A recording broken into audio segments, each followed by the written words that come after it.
In this case, most of the principals were out on bail. It put me out on a limb.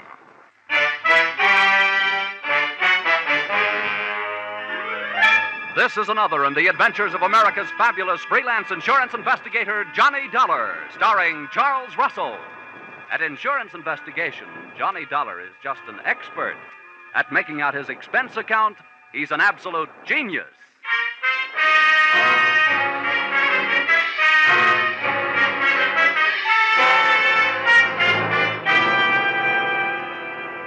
Expense account submitted by Special Investigator Johnny Dollar to Max Krause, Krause Bail Bond and Insurance Agency, New York City, New York. The following is an accounting of my expenditures during my investigation of two of your clients, or witness, who's got the witness? Or, he said, give me liberty or give me death, and got both. Expense account, item 1. $1, one cigar, to replace the asphyxiating stogie you were smoking when you arrived, unannounced, at my Hartford apartment door. Name's Max Krause. Here's my card. Krause Bail Bond Insurance Agency, State, Federal, and Immigration. All forms of surety bonds and insurance. Got it? Yeah, I got it. Well, I got a job for you to the tune of saving me $50,000. Okay, you can come in. But you'll have to tie up that cigar outside. Okay? Here, better yet, give it to me. Hey. Thanks. Come on in.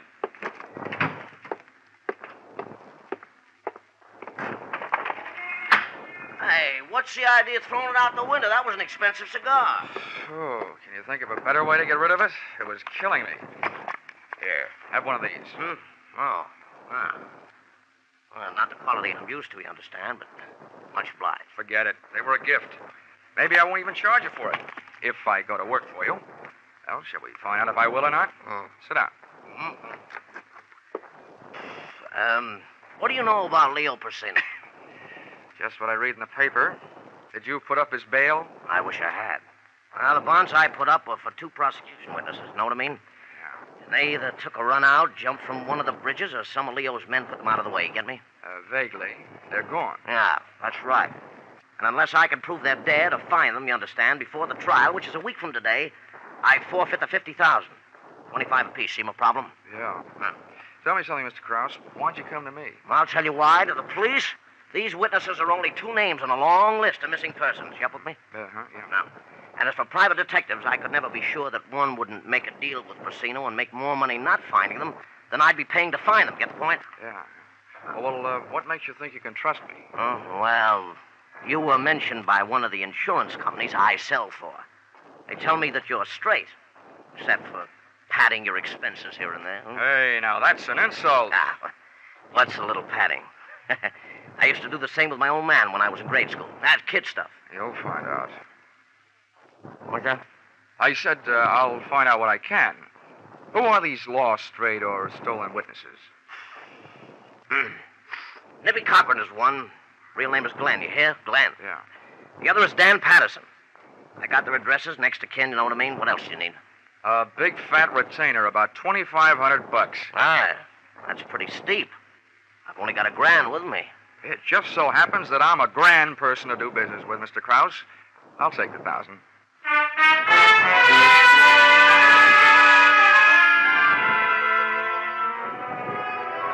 Expense account, item 2, $3.45, train fare, Hartford to New York. A high wind and I hit the big city at the same time, 4 p.m. to be exact. So I set storm canvas and tanked crosstown toward 81st, between Madison and 5th.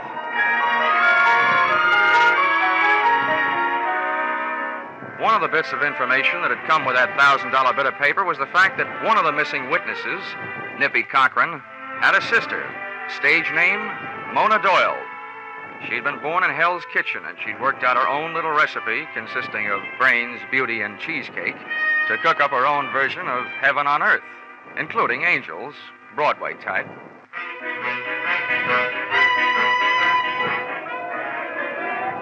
When I hove to in front of her 81st Street brownstone, a delivery boy was buzzing his way into the building.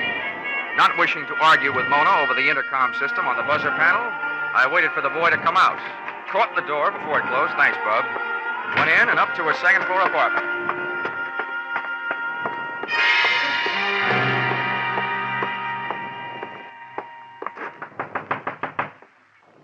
Yes? Who is it? My name is Dollar. You don't know me, but I have some news about your brother. Oh? Just a second, I'll let you in.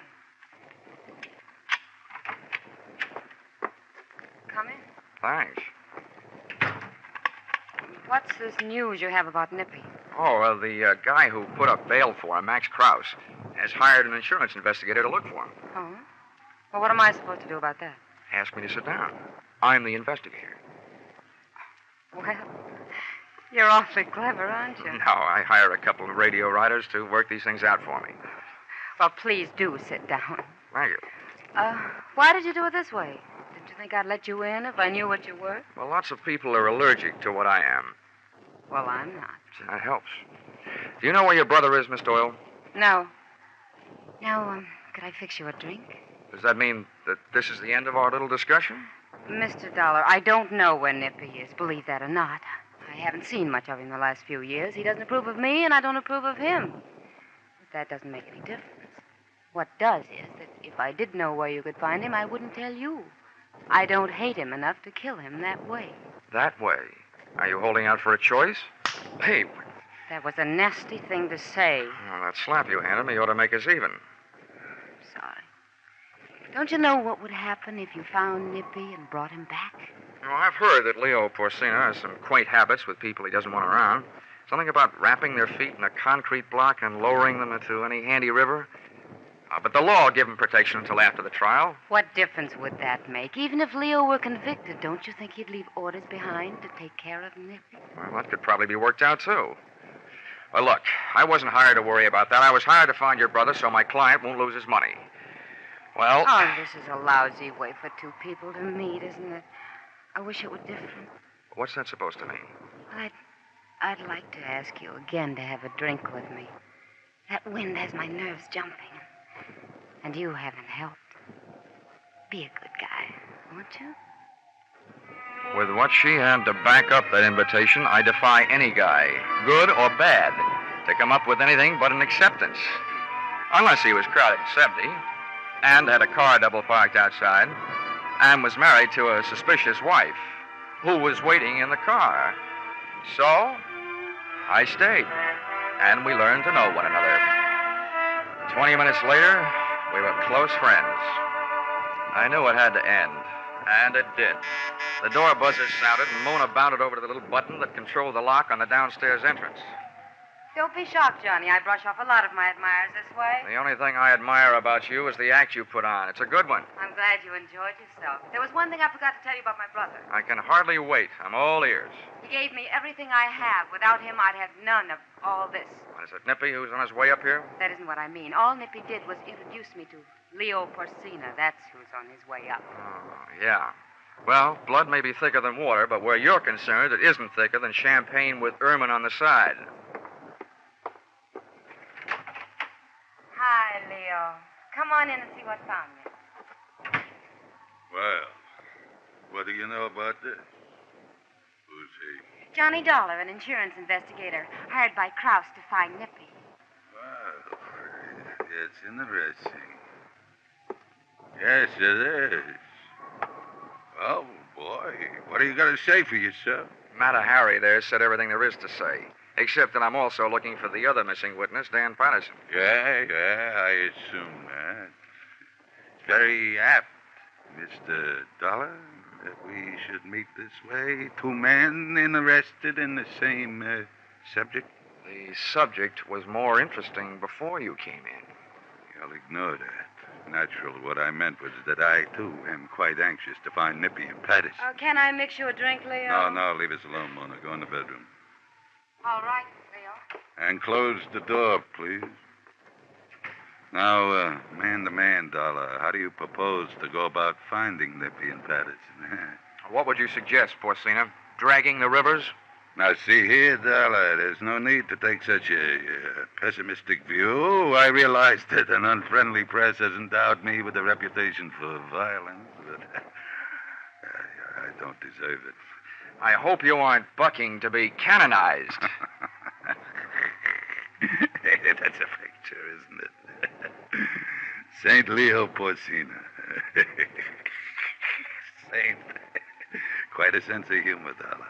But my motives are honorable. I'm not afraid of the testimony of those two men. I want them back because their disappearance makes it look bad for me. It's the kind of thing that sways public opinion.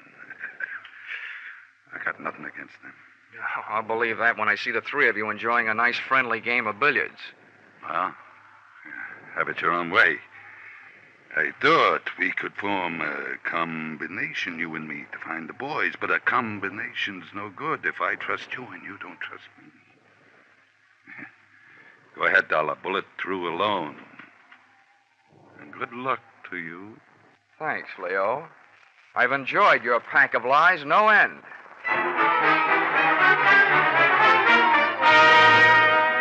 So I put on my top coat, picked up my hat, and left. He didn't shoot me while I was on the stairs, so by the time I felt the sidewalk underfoot, I also felt fairly safe. But not for long. The chauffeur in a limousine parked at the curb took off his uniform cap and put on a hat with an eye-hiding brim. I looked up at the lighted window of Mona Doyle's apartment and saw Leo's figure just slipping out of sight. As I started down the street, the chauffeur was no longer a chauffeur. At a signal from Leo, he had turned into a man who was following me. I grabbed a cab on Madison, and by the time our zigzag trip to Patterson's address was over, I felt reasonably sure that I was no longer being followed.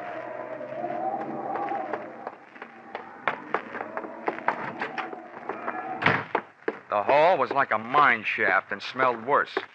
4 doors down on the right, I found the number of Patterson's apartment. Come on in. The man who bid me enter was still wearing the hat with the eye-hiding brim. But something new had been added to his right hand, .45 caliber. Leo Porcina's chauffeur hadn't followed me to Patterson's address. He beat me there. Close the door. I don't like to ask foolish questions, but what are you doing here? I live here. Or I did. Patterson. Oh, great. I'm looking for you, and the way I do it is to try and get away from you. Look, take the lid off your right hand, will you? I want to talk to you. Sure, but not here. Let's go someplace. For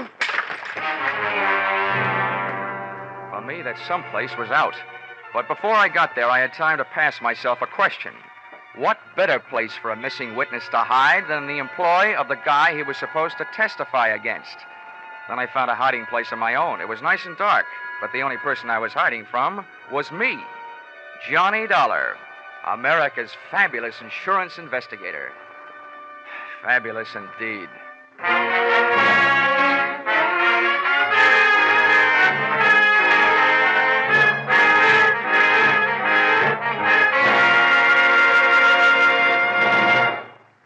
In just a moment, we will return to the second act of Johnny Dollar. But first, a battle to the finish, and no holds barred as far as words and opinions are concerned. That's only one of the entertaining elements of People's Platform, a Sunday daytime feature on most of these same CBS stations. Attack and defense and attack again. Politicians, labor leaders, statesmen, farm leaders, men and women from all walks of life find themselves going from the frying pan into the fire many times in each Sunday half-hour session. You'll enjoy People's Platform every Sunday on CBS. Now, with our star, Charles Russell, we return to the second act of yours truly, Johnny Dollar.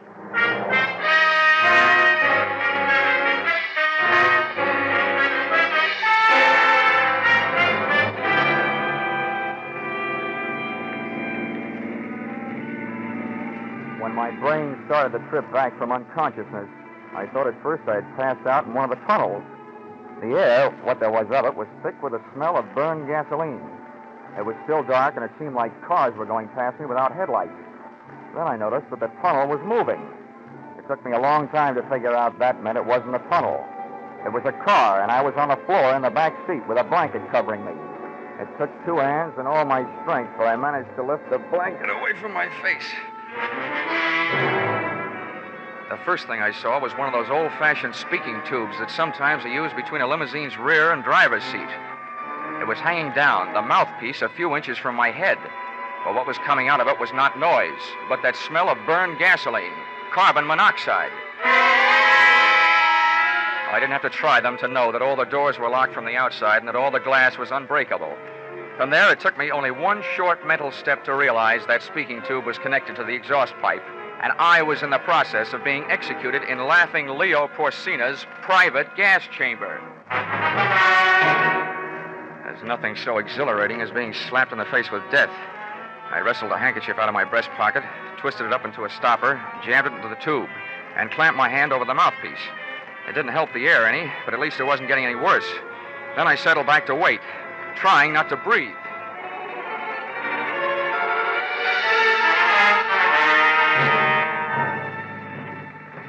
Chauffeur, leg man, executioner, Dan Patterson. Opened the rear door. When we came to a stop, waited a few seconds for the wind to clear out the fumes, then reached in, grabbed me under the shoulders, and dragged me out. I managed to stay limp until we got a few yards off the road and into the brush. Then I dug my heels in and heaved. It was surprise more than strength that toppled him, but it was no time for niceties. I picked up a handy rock and bashed him one on the head. Oh.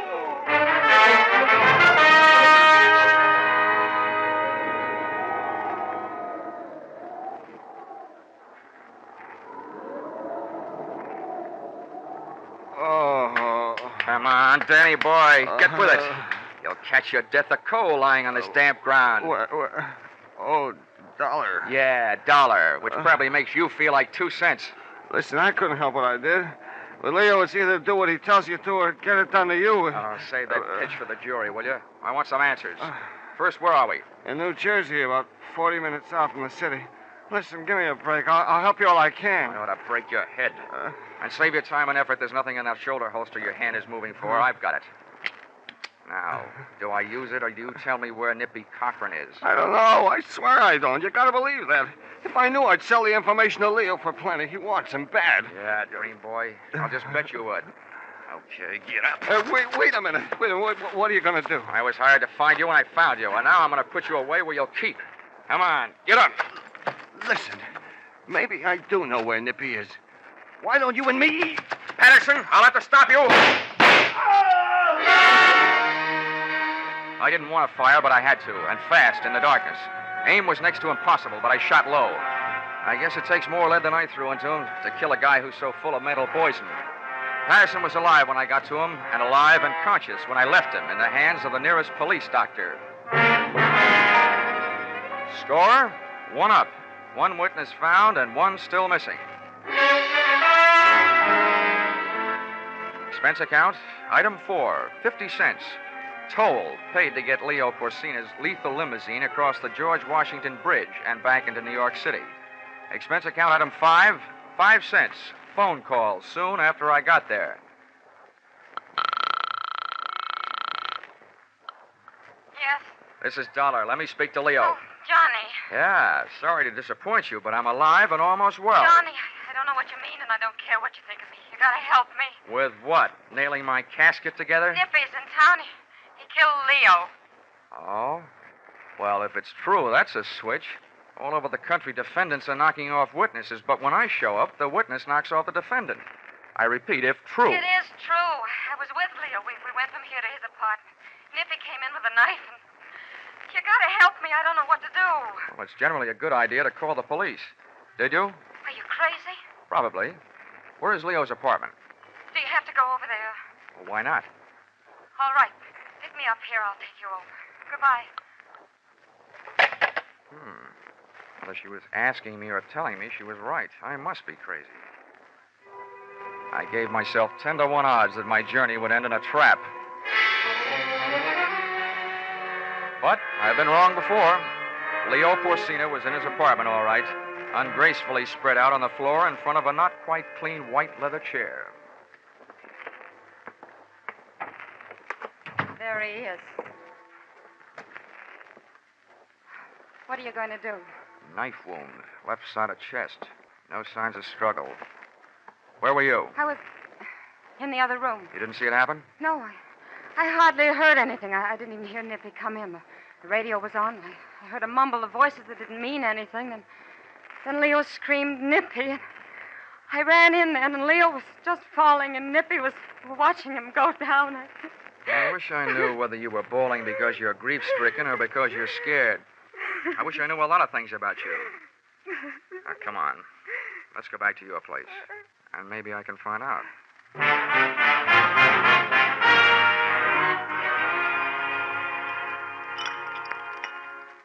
Here you are.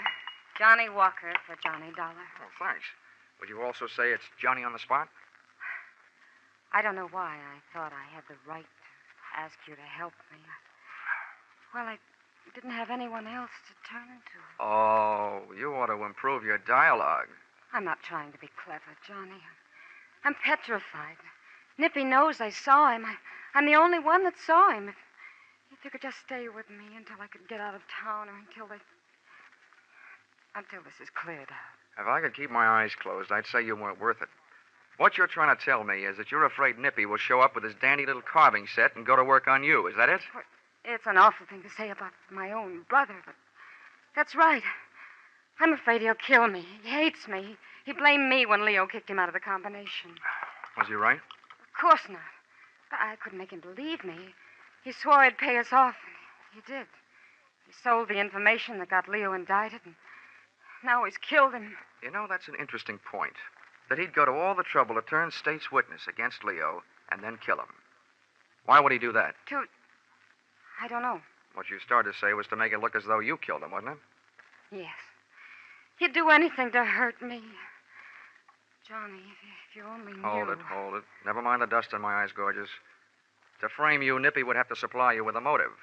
Unless you already had one kicking around someplace. And your silence says you probably have. Johnny. Leo was nailed on tax evasion because it turned out that he had undeclared income deposited in various banks under various people's names. How much is in your account? You're smart. Not very. Doesn't take a wizard to add 2 and 2 and come up with a motive. With Leo out of the way, there's very little chance that you will be dragged into court as an accomplice. And I'll mention in passing the bank balance you didn't deny having. I know it looks bad, Johnny. Please put your drink down. Well, why not? It's empty. I know it looks bad. I'd be in big trouble if the police found out about the account. But do they have to, Johnny? According to all the rules, yeah. I didn't kill him, Johnny. You've got to believe that. I'd like to. You've got to, darling. Don't you think it'd be worth it? There's the money. And there's me. Darling. Oh, Johnny. Get away from me! Johnny, what's wrong? In this case, everything. I've been slugged and gassed. I had to shoot a man. I missed my dinner. But the worst of all is you. You think because you've got your kind of hair and your kind of eyes and mouth and the rest of it, you can hide all your lies and greedy ideas behind them and put a leash on any man you see. Well, it might work with a human being, but I'm not human. I'm an insurance investigator. What are you going to do? I'm going to turn you in for murder. That's what I'm going to do. Operator, get on this thing before I change my mind.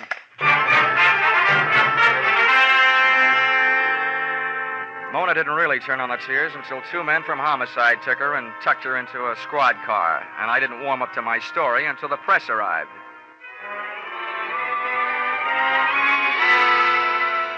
In print, in a very early morning edition that hit the stands at 12:01 a.m., it looked even better than it had sounded. Headline: Insurance investigator records confession of murderess. Lead: police, late last night, booked Mona Doyle for the murder of Leo Porcina, racket boss.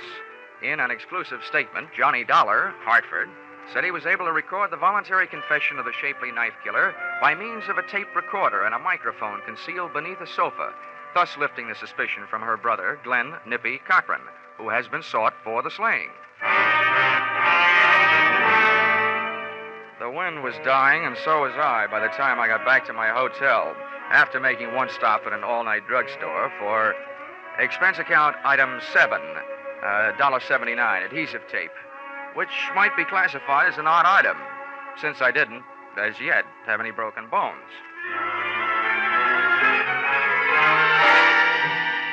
In in my hotel room, I put the tape and the 2 telephone books, one classified, one general, to what I hoped would be good use, slipped on a dressing gown, and sat down to wait. An hour and 10 minutes later, it turned out that I'd waited long enough. Yeah? Who is it? A telegram. Well, you can't say much for his originality. Wait a second. I'll slip on a robe. Okay, Dollar, get back in the room. This is hardly the way to deliver a telegram, is it? I've got a message for you, all right, but it's not in an envelope. I'm Nippy Cochran. Well, hello, Nippy Cochran. That confession you coaxed out of my sister isn't what the tape is recorded on. It's phony. The police seem to like it. And nuts, I killed Leo Porcino. Oh, that's your story, and it could be phony. Look, I'll tell you why the police like Mona's better. Huh? Leo died from a knife wound in the left part of his chest. There were no signs of a struggle. That means he was probably killed by somebody who just walked up to him and pushed. Someone he trusted, a friend. That doesn't fit you, but it fits your sister. I've got the answer to that. It says in the paper that confession of hers lifted the finger off me. The least I can do is take it off her. And you know how that's done. It's a little late for guesswork, Well, Nippy. the killing the same way with the same knife while she's alibied by the police, that'll clear. What's it going to do to you? And if you get close to me, you can believe me, there's going to be signs of struggle this time. I don't have to get close. See?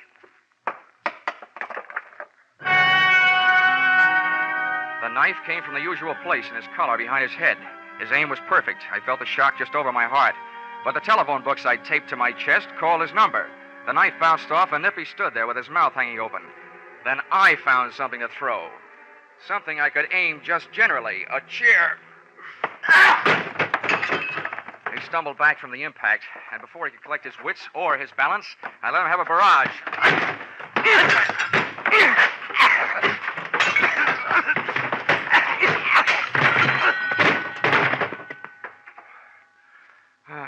I should have known. A bail bondsman doesn't know the right people.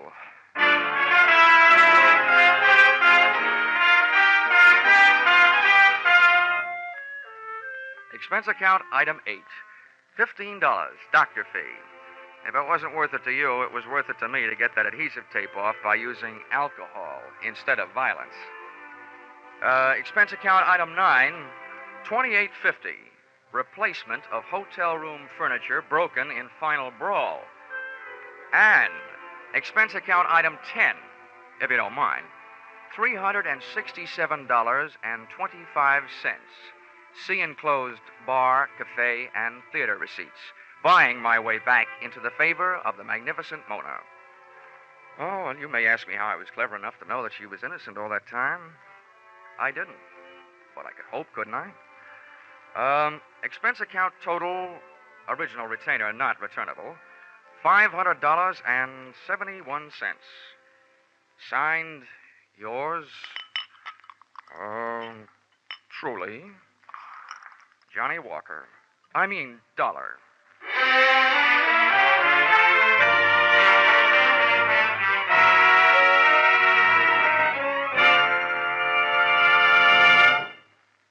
Yours truly, Johnny Dollar, is produced and directed by Gordon T. Hughes and stars Charles Russell. Script by Paul Dudley and Gil Dowd.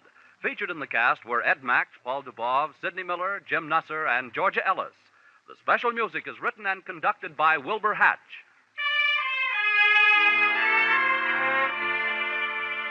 Be sure to be with us at this same time next week when another unusual expense account is handed in by Yours truly, Johnny Dollar.